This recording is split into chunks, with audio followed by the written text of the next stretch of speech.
Okay, now we're going to talk about power secrets in the backswing and the downswing that's going to help you tomorrow actually hit the ball further immediately.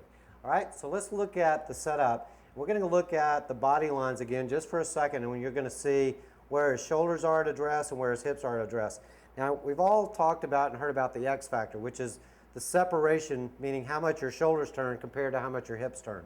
So one of the things that what I look at from a power playing position, two things. One is I want flow, not slow. And the second thing is I want to see some separation between the hips and the shoulders going back. So let's go mid-back just for a second. So this is halfway back, and you can see where he started. So immediately you can already tell that Niall has started separating more shoulder turn compared to his hip turn. Okay? So that's a good sign. Let's go to transition, which is at the top of the swing. Now with the power golfer, with the long drive guy, we've got shoulder rotation here of 167.4. That's an amazing shoulder turn. His hips are only half as much of that, or actually less than half of that, and that's only 74.8. So if you look at the red line compared to the green line, that's how much separation between his hips and shoulders, okay?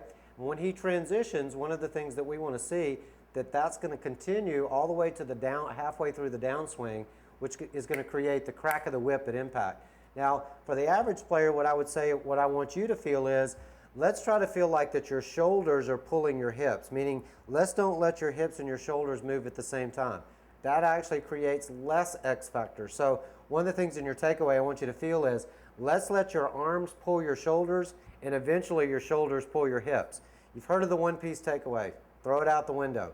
We want arms, shoulders, then hips. Then it reverses. It's very similar if you were skipping a rock off the lake. If you were skipping a rock off the lake, the first thing I want to say is you wouldn't think about how to do it. You just instinctively do that. But what would happen is you would move the rock with your hand, which moves your arm, which moves your chest, and eventually turns your hips. And then what happens from here is the lower body starts, meaning you would step, your hips would rotate, pulls your torso, pulls your arms, and eventually flings the rock, okay? It's no different in the golf swing. You just got a stick, okay?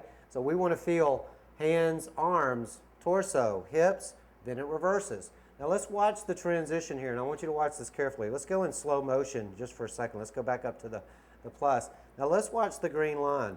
Can you tell how much faster the green line is pulling the red line? Again, let's stop, okay? Now look at the difference. Niall's only about, say, a fourth of the way into the swing, and his hips have turned, he's only turned his hips, let's say 50 degrees since the transition, which was the top. And look how much his shoulders turned, but look at the separation. So if we subtracted 112 from 30, we're talking about, what, 82, 83, 84 degrees? That's how much X factor he's got. That's how much torque he's creating in the change of direction between his hips and his shoulders.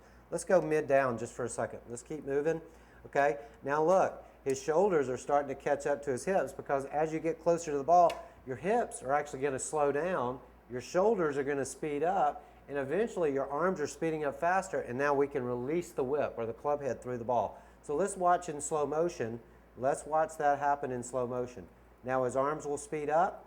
Let's go to target from here. This is kind of a fun view to watch it from this angle.